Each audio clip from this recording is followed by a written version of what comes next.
Hello friends, हमारे YouTube channel में आप लोग का स्वागत है। दोस्तों, मैं हूं प्रियंका गुप्ता और हम लोग पढ़ रहे हैं सीटेट एग्ज़ाम 2020 के लिए।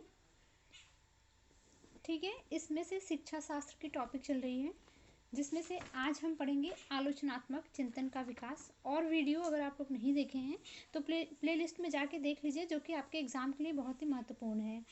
ठीक है, चलिए हम स्टार्ट करते हैं अपना क्वेश्चन। पहला क्वेश्चन है हमारा, निम्न में से कौन सी विशेषता आलोचनात्मक चिंतन की नहीं है? तो राइट आंसर हो जाएगा हमारा तीसरा, व्यक्तिगत क्षमता तथा विविधता को मान्यता नहीं देता है। क्वेश्चन नंबर दूसरा है, आलोचनात्मक चिंतन के संबंध में निम्न में से कौन सा कथन सही नहीं है? जो सही नहीं कथन है वो है दूसरा, गलत वाला। आलोचनात्मक चिंतन केवल गुण तथा दोष पर बल देता है।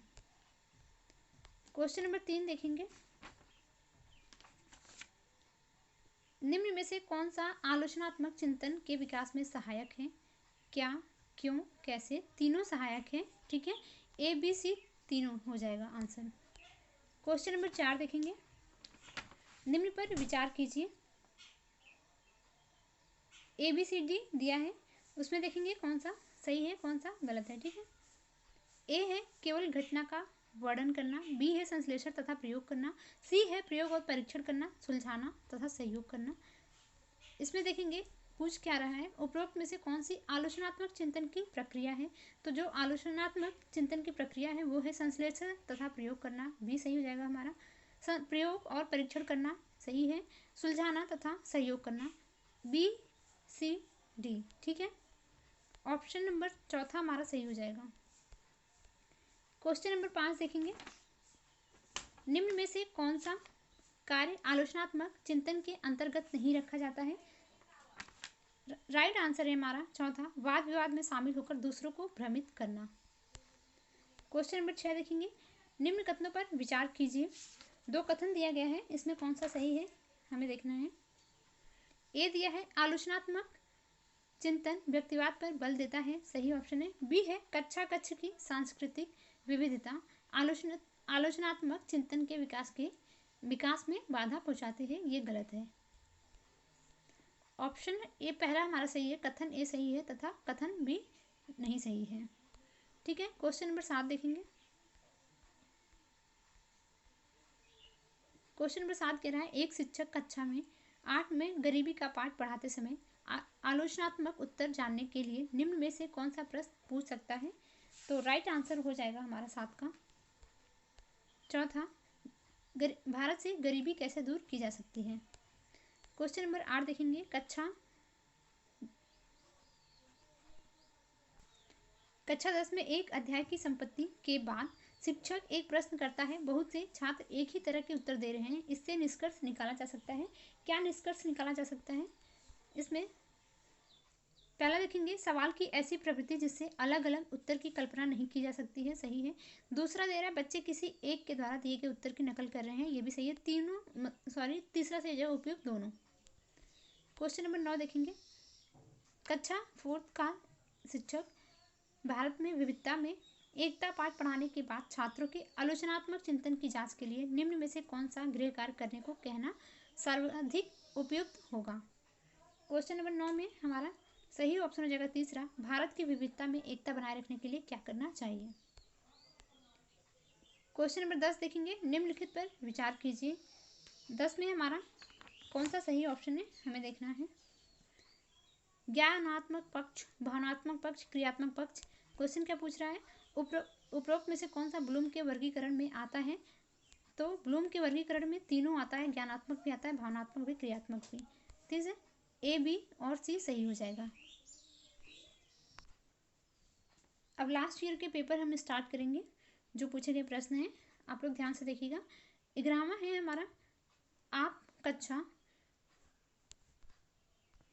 8 में विद्यार्थियों को विविधता में एकता पढ़ा रहे हैं, आप विद्यार्थियों को प्रभावी तरीके से अवधारणा समझाने के लिए निम्नलिखित में से किस गतिविधि को करेंगे? तो हम ऑप्शन देखते हैं, हमारा ये ऑप्शन है, 2 दिया है यहाँ पे। 11 में हमारा सही ऑप्शन पे हम चलते हैं डायरेक्ट। ठीक है, तीसरा सही ऑप्शन है हमारे देश के नृत्य के विभिन्न प्रकारों पर फीचर प्रस्तुत करना और उनमें निहित समानताओं तथा अंतरों का मूल्यांकन करना। क्वेश्चन नंबर 12 देखेंगे, निम्नलिखित में से कौन सा प्रश्न विद्यार्थियों के आलोचनात्मक तार्किक चिंतन कौशल को विकसित करने में मदद करेगा। तो क्वेश्चन नंबर 12 में हमारा जो राइट आंसर है वो हो जाएगा पहला, महिलाओं पर कार्य का दोगुना बोझ। क्वेश्चन नंबर 13 है, इनमें से कौन से प्रश्न विद्यार्थियों में आलोचनात्मक तार्किक चिंतन को विकसित नहीं करेंगे। तो 13वें का हमारा सही आंसर हो जाएगा चौथा, बंद उत्तर वाले प्रश्न। क्वेश्चन नंबर 14 देखेंगे, एक शिक्षक प्रशिक्षार्थी इस प्रकार एक अनुदेशात्मक उद्देश्य लिखती है, विद्यार्थी लोकतंत्र का अर्थ समझने योग्य हो पाएंगे, यह उद्देश्य किस क्षेत्र में आता है। तो हमारा क्वेश्चन नंबर 14 का आंसर हो जाएगा सही चौथा, बोधन। क्वेश्चन नंबर 15 देखेंगे, सामाजिक विज्ञान को बच्चों का डैश डैश के साथ लेस करना चाहिए। तो एक सेकेंड, इसको ऐसे कर देते हैं, दिखेगा आराम से। क्वेश्चन नंबर 15 में हमारा राइट आंसर हो जाएगा पहला, स्वतंत्र रूप से चिंतन करने की योग्यता। क्वेश्चन नंबर 16 देखेंगे, सामाजिक विज्ञान के किसी शिक्षक के लिए कक्षा में हाल ही में हुई चर्चा के विषय में कौन सा तथ्य सर्वाधिक ध्यान देने योग्य है। तो क्वेश्चन नंबर 16 का हमारा सही आंसर हो जाएगा पहला, कोई भी विद्यार्थी दूसरे विद्यार्थियों से पूर्ण रूप से सहमत नहीं था।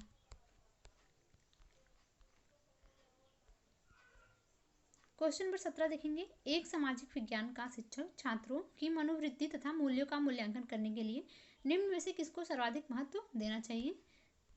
क्वेश्चन नंबर 17 का जो राइट आंसर हो जाएगा वो हो जाएगा हमारा चौथा, स्वतंत्र रूप से पूछने का अवसर देना, प्रश्न पूछने का अवसर देना।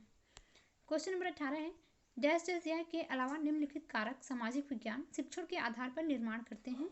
तो क्वेश्चन नंबर 18 में हमारा राइट आंसर है पहला, पाठ्य सामग्री पर सूचनाओं को स्थानांतरित करने।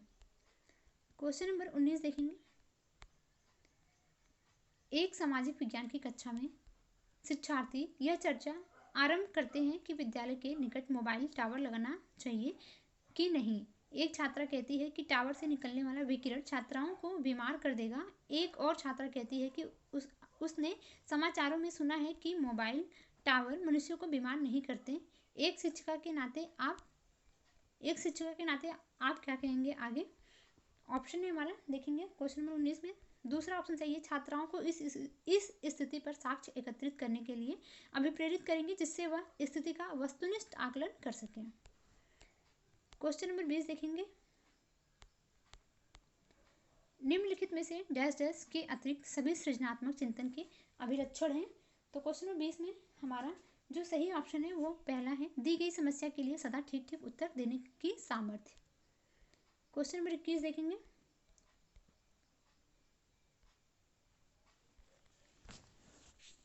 क्वेश्चन नंबर 21 क्या कह रहा है, 8वीं कक्षा के 4 बच्चों से व्यर्थ सामग्री से कुछ रचनात्मक वस्तुएं बनाने को कहा गया।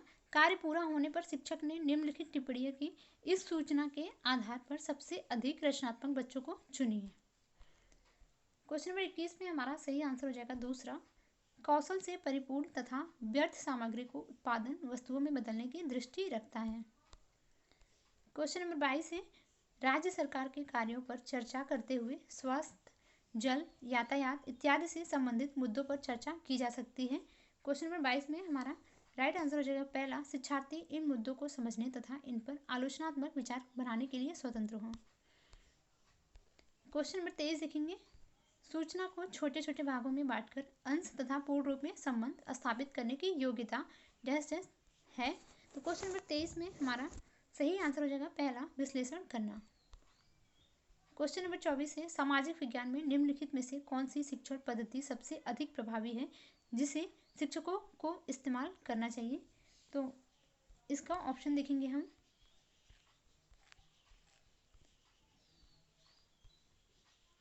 क्वेश्चन नंबर 24 में हमारा राइट आंसर है तीसरा, शिक्षार्थियों को आलोचनात्मक और विचार उत्तेजक गतिविधियों में शामिल करना। क्वेश्चन नंबर 25 है, अवलोकनीय तथ्यों से निष्कर्ष निकालने की प्रक्रिया डैश डैश कही जाती है। क्या कही जाती है। सही आंसर हो जाएगा पहला, विश्लेषण। क्वेश्चन नंबर 26 है, निम्नलिखित में से कौन सा सृजनात्मक चिंतन का अनिवार्य गुण है? तो 26 का सही आंसर हो जाएगा दूसरा, उत्पादक। क्वेश्चन नंबर 27 देखेंगे, एक चुनाव के दौरान उसके विभिन्न मुद्दों की भूमिका को समझने के लिए आप विद्यार्थियों को निम्न में से सबसे ज़्यादा क्या पूछना पसंद करेंगे? तो सही आंसर हो जाएगा हमारा 27 का दूसरा, प्रत्येक पार्टी की प्राथमिकताएं और उसकी सर्वाधिक समर्थनकारी नीतियों के प्रकार का विश्लेषण करना। फ्रेंड्स, ये आज का लास्ट क्वेश्चन था। चैनल को आप लोग सब्सक्राइब कर दीजिएगा जिससे कि आने वाली वीडियोस की नोटिफिकेशन आपको सबसे पहले मिले। धन्यवाद।